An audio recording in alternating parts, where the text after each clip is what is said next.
What makes a great villain?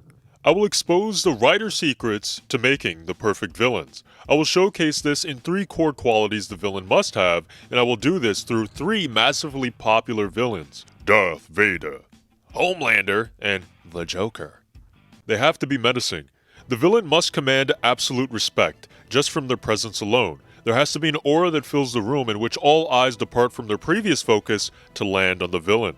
Darth Vader shows this quality as clear as day. A name that produces such anxiety, I wonder how much the Empire had to pay for underwear cleaning when Darth Vader was reported to be visiting.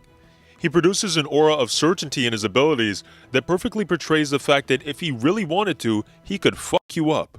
Homelander, although not as quiet confidence as Darth Vader, produces a menacing aura like an unhinged president with nuclear codes does. His face acting, which makes him almost uncanny, combined with his sheer power in his universe, which is almost unparalleled, makes him someone that you do not want to mess with. Finally, the Joker, who I'd say has less of a menacing quality than the other two since he doesn't have any magic powers, still carries an aura of absolute chaos.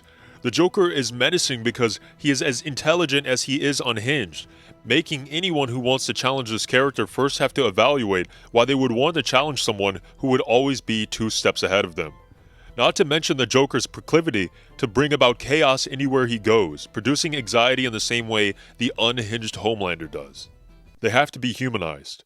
Humanization of a villain is important because we're talking about being a villain, not being an asshole. To be a great villain, you have to have a story that makes the viewer question whether they would be like the villain under the same circumstances. Would I become an asthmatic robot if my girlfriend died giving birth to my children? These are the important questions. The reason humanization makes a villain great is because it begins to hit close to home. It makes you realize that if someone as harmless and irrelevant as your neighbor was given powers, they could turn into the Homelander. This concept makes the villain much more scarier. Not to mention that it is the human qualities of these villains that make many viewers so quick to make fan bases around them.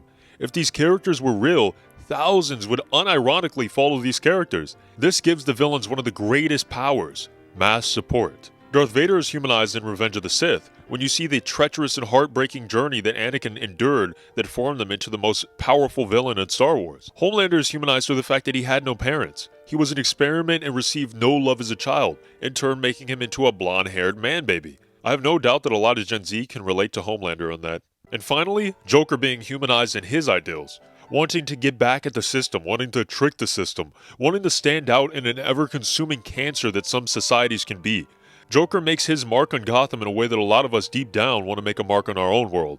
They have to have unique qualities or style. A unique style or quality immortalizes the villain. It makes the villain iconic and separated from the rest of the schmucks. Darth Vader's respirator becomes the character quality that forever immortalizes him. It becomes the very thing that signifies that you're fucked.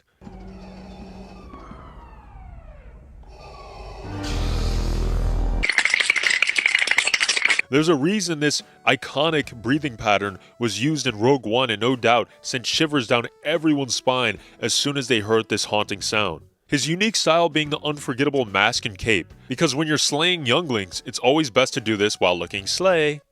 Master Skywalker, there are too many of them. What are we going to do? ITGIRL. You know I am that girl. Homelander's most iconic quality being his line delivery, accompanied by equally great face acting. This makes for a whole bunch of fun, memorable lines from Homelander. Delicious. Yummers. The only man in the sky is me. Ashley! Look at me. His unique style being the blonde hair and iconic cape and eagle shoulders, because when you're lasering innocent Americans, it's always fun to do that in some sick threads. Joker's iconic quality being his lip-licking and his playful but haunting cadence in his voice. These are quirks that immortalize characters, and it does this perfectly with the Joker. When Heath Ledger is playing the Joker, you can't help but lock your eyes on his performance. The voice acting and lip-licking adds so much further to his unhinged mind and behavior, making it a performance that you cannot take your eyes off of. And his unique style being, of course, his messy clown makeup consisting of his haunting dark eyes, the completely white face, and his red lip makeup that goes along his scars, his scraggly green hair, and the dingy but stylish purple suit.